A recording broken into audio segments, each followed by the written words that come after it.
में दिए गए, क्योंकि याद करने में भी आपको काफ़ी सुविधा होगी। और साथियों इस वीडियो को जो है ना आप लोग अपने दोस्तों में शेयर जरूर कीजिए। साथियों जितने अधिक मात्रा में वीडियो पर व्यूज और लाइक्स आएंगे ना, आपको उतने अधिक वीडियोज अवेलेबल कराए जाएंगे। तो please share with your friends on your Facebook and WhatsApp group. और सबसे पहले जो है ना वेरी शॉर्ट आंसर क्वेश्चंस, यानी कि अति लघु उत्तरीय प्रश्न। पहला सवाल, पूंजीवाद क्या है? पूंजीवाद क्या है? उत्तर, पूंजीवाद उस आर्थिक प्रणाली या तंत्र को कहते हैं जिसमें उत्पादन के साधनों का स्वामित्व यानी मालिकाना हक पूंजीपतियों के हाथों में होता है। पूंजीवादी अर्थव्यवस्था में राष्ट्र के संसाधनों पर पूंजीपतियों का दबदबा कायम होता है। उदाहरण के लिए America, United kingdom, New Zealand, Hong Kong, Australia इत्यादि। सवाल नंबर 2, खूनी रविवार क्या है? उत्तर, 9 जनवरी 1905 ईस्वी को आम किसान, गरीब, मजदूर तथा असहाय लोगों का एक समूह रोटी दो के नारों के साथ रूस के राजमहल की ओर जा रहे थे। जार को लगा कि ये लोग राजमहल पर आक्रमण करने आ रहे हैं। जार ने बिना कुछ सोचे समझे उन निहत्थे गरीब लोगों पर गोली चलाने का आदेश दे दिया, जिसमें सैकड़ों लोग मारे गए। चूँकि यह दिन रविवार का था, इसलिए इतिहास में इसे खूनी रविवार के नाम से जाना जाता है। सवाल नंबर 3, अक्टूबर क्रांति क्या है? उत्तर, 7 नवंबर 1917 ईस्वी को बोल्शेविक समर्थकों ने तत्कालीन केरेंस्की सरकार का तख्ता पलट कर दिया। पुराने रूसी जूलियन कैलेंडर के अनुसार चूँकि यह माह अक्टूबर का था, इसलिए इसे अक्टूबर क्रांति भी कहा जाता है। इस क्रांति में बोल्शेविक समर्थकों ने पेट्रोग्राड के रेलवे स्टेशन, बैंक, डाकघर, टेलीफोन केंद्र, कचहरी तथा अन्य सरकारी भवनों पर अधिकार कर लिया था। सवाल नंबर 4, सर्वहारा वर्ग किसे कहते हैं? उत्तर, समाज का वैसा वर्ग जिसमें आम किसान, मजदूर तथा गरीब लोग शामिल होते हैं, सर्वहारा वर्ग कहलाता है। रूसी क्रांति के दौरान बोल्शेविक सर्वहारा वर्ग के पक्षधर थे। सवाल नंबर 5, क्रांति से पूर्व रूसी किसानों की स्थिति कैसी थी? उत्तर, क्रांति से पूर्व रूसी किसानों की स्थिति अत्यंत दयनीय थी। उनके खेत बहुत छोटे छोटे थे, जिन पर वे पुराने ढंग से खेती करते थे। उनके पास पूंजी का भी अभाव था तथा करों के बोझ से वे दबे हुए थे। साथियों, अब इस अध्याय के लघुत्तरीय प्रश्न, शॉर्ट आंसर टाइप क्वेश्चंस। पहला सवाल, रूसी क्रांति के किन्हीं 2 कारणों का वर्णन करें। उत्तर, सन 1917 ईस्वी के रूसी क्रांति के कई कारण थे, जिनमें से 2 प्रमुख निम्नलिखित है। पहला, जार की निरंकुशता एवं अयोग्य शासन। और साथियों ठीक है, इन पॉइंट्स को भी आपको एक्सप्लेन करना है, यानी कि इस पॉइंट्स के बारे में जो है ना कुछ बातें आपको लिखनी जरूरी है। देखिए यहाँ पे 1917 ईस्वी के पूर्व रूस में रोमनोव राजवंश का शासन था, जिसके सम्राट को जार कहा जाता था। 19वीं सदी के मध्य तक यूरोप की राजनीतिक संरचना बदल चुकी थी तथा राजतंत्र की शक्ति सीमित की जा चुकी थी। इन सब के बावजूद जार अपनी निरंकुश नीति से बाज नहीं आ रहा था, जो क्रांति का कारण बना। दूसरा पॉइंट है आपका, कृषकों की दयनीय स्थिति। क्रांति से पूर्व रूसी किसानों की स्थिति अत्यंत दयनीय थी। उनके खेत बहुत छोटे छोटे थे, जिन पर वे पुराने ढंग से खेती करते थे। उनके पास पूंजी का भी अभाव था तथा करों के बोझ से वे दबे हुए थे। ठीक है। सवाल नंबर 2 लघु का, रूसीकरण की नीति क्रांति हेतु कहाँ तक उत्तरदायी थी? उत्तर, रूसी क्रांति के पूर्व रूस में विभिन्न प्रकार के लोग रहते थे, जो विभिन्न जाति धर्म से आते थे तथा अलग अलग भाषाओं का इस्तेमाल करते थे। उनका रहन सहन, खान पान एवं रस्म रिवाज अलग अलग था, परंतु रूसीकरण की नीति के तहत जब जार ने इन लोगों पर एक समान भाषा, रसियन भाषा तथा संस्कृति थोपने का प्रयास किया, तो अल्पसंख्यकों में इससे संशय का माहौल बनना शुरू हो गया। इस प्रकार आगे चलकर रूसीकरण की नीति भी क्रांति का कारण बना। प्रश्न संख्या 3 लघु का, साम्यवाद एक नई आर्थिक एवं सामाजिक व्यवस्था थी, कैसे? उत्तर, साम्यवाद कार्ल मार्क्स और फ्रेडरिक एंगल्स द्वारा प्रतिपादित तथा साम्यवादी घोषणा पत्र में वर्णित समाजवाद की चरम परिणति है। साम्यवाद सामाजिक राजनीतिक दर्शन के अंतर्गत एक ऐसी विचारधारा है जो राष्ट्र के संसाधनों पर समाज के सभी वर्ग के लोगों का एक समान अधिकार दर्शाती है। 1917 ईस्वी के रूसी क्रांति के बाद रूस में साम्यवादी व्यवस्था कायम की गई, जबकि उस समय अधिकतम यूरोपीय देशों में पूंजीवादी व्यवस्था थी। इस प्रकार रूस में पहली बार साम्यवादी व्यवस्था लागू किया गया, जो एक नई आर्थिक एवं सामाजिक व्यवस्था थी। प्रश्न संख्या 4, नई आर्थिक नीति मार्क्सवादी सिद्धांतों के साथ समझौता था कैसे? उत्तर, 1917 ईस्वी की रूसी क्रांति के बाद रूस में जारशाही व्यवस्था का पतन हुआ तथा एक नई आर्थिक व्यवस्था साम्यवाद लागू किया गया। उस समय सत्ताधारी पार्टी का मुखिया लेनिन ने देखा कि तत्काल पूरी तरह समाजवादी व्यवस्था लागू करना अर्थात एक साथ संपूर्ण पूंजीवादी विश्व से टकराना होगा, जो कि संभव नहीं था।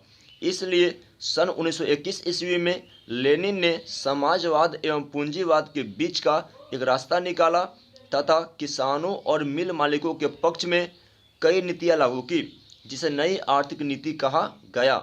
चूँकि नई आर्थिक नीति में मार्क्सवादी सिद्धांतों से हटकर भी कई कदम उठाए गए थे, इसलिए यह कहना गलत नहीं होगा कि नई आर्थिक नीति मार्क्सवादी सिद्धांतों के साथ समझौता था। प्रश्न संख्या 5, प्रथम विश्व युद्ध में रूस की पराजय क्रांति हेतु मार्ग प्रशस्त किया कैसे? उत्तर, प्रथम विश्व युद्ध 1914 से 1918 तक चला। इस युद्ध में रूस मित्र राष्ट्रों की ओर से लड़ रहा था। रूसी जार का युद्ध में शामिल होने का एकमात्र कारण यह था कि रूसी जनता आंतरिक असंतोष को भूलकर बाहरी मामलों में उलझी रहे। रूसी सेनाओं के पास न तो अच्छे हथियार थे और न ही पर्याप्त भोजन की सुविधा। इस प्रकार युद्ध में चारों ओर रूसी सेनाओं की हार हो रही थी। रूसी सेना युद्ध हारने के बाद जब अपनी फटेहाल अवस्था में वापस लौटी तो जनता को सम्राट का विश्वासघात समझ आ चुका था, जो रूसी क्रांति का सबसे प्रमुख कारण बना। साथियों, अब आपके द्वितीय प्रश्न लॉन्ग आंसर क्वेश्चंस। पहला सवाल द्वितीय प्रश्न का, रूसी क्रांति के कारणों की विवेचना करें। उत्तर, 1917 ईस्वी की रूसी क्रांति की एक नहीं बल्कि कई कारण थे, जिनमें से कुछ प्रमुख निम्नलिखित है। पहला, जार की निरंकुशता एवं अयोग्य शासन, और सारे पॉइंट्स को यहाँ आपको एक्सप्लेन भी करने हैं। देखिए, 1917 ईस्वी के पूर्व रूस में रोमनोव वंश का शासन था, जिसके सम्राट को जार कहा जाता था। सन 1894 ईस्वी में जार निकोलस द्वितीय सम्राट की गद्दी पर बैठा, जो निरंकुश एवं अयोग्य था। इस जनता के सुख दुख से कोई मायने मतलब नहीं था, जो आगे चलकर क्रांति का कारण बना। दूसरा पॉइंट, कृषकों की दयनीय स्थिति। रूस में किसानों की स्थिति अत्यंत दयनीय थी। उनके खेत बहुत छोटे छोटे थे, जिन पर वे पुराने ढंग से खेती करते थे। उनके पास पूंजी का भी अभाव था तथा टैक्स के बोझ से वे दबे हुए थे। ऐसे में किसानों के पास क्रांति के सिवा कोई चारा नहीं था। तीसरा पॉइंट, मजदूरों की दयनीय स्थिति। रूस में मजदूरों की अत्यंत दयनीय स्थिति थी। उन्हें अधिक काम करना पड़ता था, परंतु मजदूरी काफ़ी कम मिलती थी। मजदूरों के साथ काफ़ी दुर्व्यवहार किया जाता था, अतः वे अपनी स्थिति से संतुष्ट नहीं थे। पॉइंट नंबर 4, रूसीकरण की नीति। सोवियत रूस विभिन्न राष्ट्रीयताओं का देश था, जहां मुख्य रूप से स्लाव जाति के लोग रहते थे। इनके अतिरिक्त यहाँ फिन, पोल, जर्मन तथा यहूदी भी अल्पसंख्यक थे। इन लोगों का अपना अपना भाषा तथा रस्म रिवाज था, परंतु रूसीकरण की नीति के तहत जब इन लोगों पर एक समान भाषा तथा संस्कृति लादने का प्रयास किया गया तो अल्पसंख्यकों पर इसका नकारात्मक प्रभाव पड़ा, जो आगे चलकर क्रांति का कारण बना। उपरोक्त कारणों के अलावा क्रीमिया का युद्ध, औद्योगिकरण की समस्या, जापान से पराजय, रूस में मार्क्सवाद का प्रभाव तथा बुद्धिजीवियों का उदय और तत्कालिक कारण में प्रथम विश्व युद्ध में रूस की पराजय भी शामिल था। सवाल नंबर 2, लॉन्ग क्वेश्चन का द्वितीय प्रश्न सवाल नंबर 2, नई आर्थिक नीति क्या है? उत्तर, सन 1917 ईस्वी की रूसी क्रांति के बाद बोल्शेविकों ने लेनिन के नेतृत्व में रूस में सरकार का गठन किया और साम्यवादी सिद्धांतों को लागू किया। लेनिन ने देखा कि जनता पूरी तरह से इस सिद्धांत से संतुष्ट नहीं है, फिर भी तत्काल पूरी तरह समाजवादी व्यवस्था लागू करना, एक साथ सारी पूंजीवादी दुनिया से टकराना होगा। इसलिए मार्क्सवादी सिद्धांतों के साथ कुछ हद तक समझौता करके लेनिन ने एक नई आर्थिक नीति की घोषणा की, जिसे नई आर्थिक नीति कहा गया। नई आर्थिक नीति की निम्नलिखित प्रमुख बातें थी। पहला, किसानों से अनाज लेने के स्थान पर एक निश्चित कर लगाया गया। बचा हुआ अनाज किसान का था और वे इसका मनचाहा इस्तेमाल कर सकते थे। दूसरा पॉइंट, यद्यपि यह सिद्धांत कायम रखा गया कि जमीन राज्य की है, फिर भी व्यवहार में जमीन किसान को दे दी गई। पॉइंट नंबर 3, 20 से कम कर्मचारी वाले उद्योगों को व्यक्तिगत रूप से चलाने का अधिकार मिल गया। पॉइंट नंबर 4, उद्योगों का विकेंद्रीकरण कर दिया गया। निर्णय और क्रियान्वयन के बारे में विभिन्न इकाइयों को काफ़ी छूट दे दी गई। पॉइंट नंबर 5, विदेशी पूंजी भी सीमित तौर पर आमंत्रित की गई। पॉइंट नंबर 6, व्यक्तिगत संपत्ति और जीवन की बीमा भी राजकीय एजेंसी द्वारा शुरू किया गया। पॉइंट नंबर 7, विभिन्न स्तरों पर बैंक खोले गए। और पॉइंट नंबर 8, ट्रेड यूनियन की अनिवार्य सदस्यता समाप्त कर दी गई। सवाल नंबर 3 उत्तरीय प्रश्न का, हिस्ट्री क्लास सेशन 2, समाजवाद और साम्यवाद। रूसी क्रांति के प्रभाव की विवेचना करें। उत्तर, सन 1917 ईस्वी की रूसी क्रांति का अनेक प्रभाव पड़ा, जिनमें से प्रमुख निम्नलिखित है। पहला, इस क्रांति के पश्चात श्रमिक अथवा सर्वहारा वर्ग की सत्ता रूस में स्थापित हो गई तथा इसने अन्य क्षेत्रों में भी आंदोलन को प्रोत्साहन दिया। पॉइंट नंबर 2, रूसी क्रांति के बाद विश्व विचारधारा के स्तर पर दो खेमों में बट गया, साम्यवादी विश्व एवं पूंजीवादी विश्व। पॉइंट नंबर 3, द्वितीय विश्व युद्ध के पश्चात पूंजीवादी विश्व तथा सोवियत रूस के बीच शीत युद्ध की शुरुआत हुई और आगामी 4 दशकों तक दोनों खेमों के बीच शस्त्रों की होड़ चलती रही। पॉइंट नंबर 4, रूसी क्रांति के पश्चात आर्थिक आयोजन के रूप में एक नवीन आर्थिक मॉडल आया। आगे पूंजीवादी देशों ने भी परिवर्तित रूस में इस मॉडल को अपना लिया। इस प्रकार स्वयं पूंजीवादियों के चरित्र में भी परिवर्तन आ गया। पॉइंट नंबर 5, रूसी क्रांति की सफलता ने एशिया और अफ्रीका में उपनिवेश मुक्ति को भी प्रोत्साहन दिया, क्योंकि सोवियत रूस की साम्यवादी सरकार ने एशिया और अफ्रीका के देशों में होने वाले राष्ट्रीय आंदोलन को वैचारिक समर्थन प्रदान किया। सवाल नंबर 4, कार्ल मार्क्स की जीवनी एवं सिद्धांतों का वर्णन करें। यानी कार्ल मार्क्स के बारे में जो है ना यहाँ पे आपको लिखना है। उत्तर, कार्ल मार्क्स का जन्म 5 मई 1818 ईस्वी को जर्मनी में राइन प्रांत के ट्रियर नगर में एक यहूदी परिवार में हुआ था।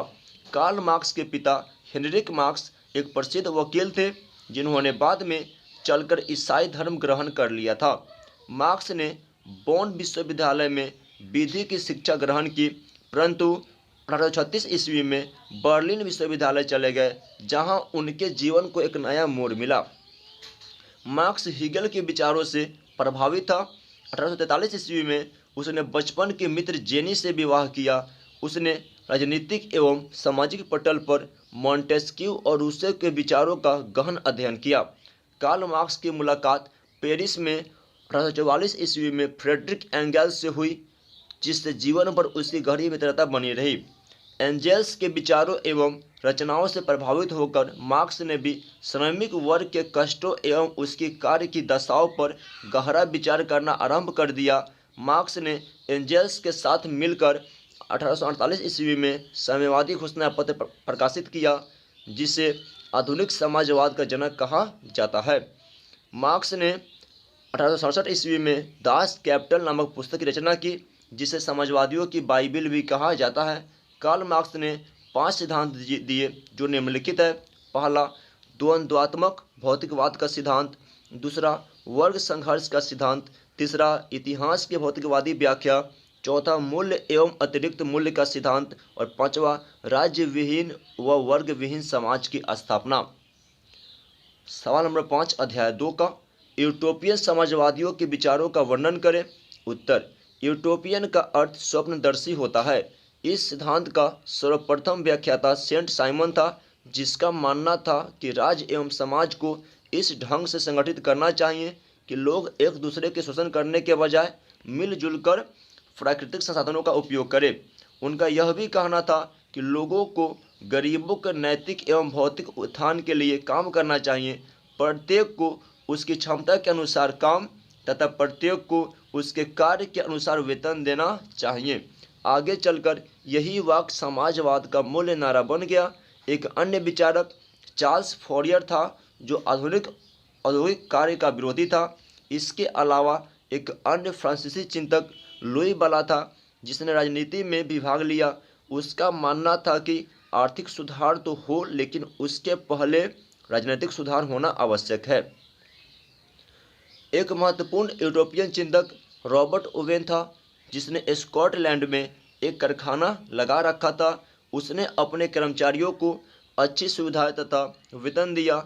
इन सब के बावजूद उसने पाया कि उसका मुनाफा बढ़ गया। इस पर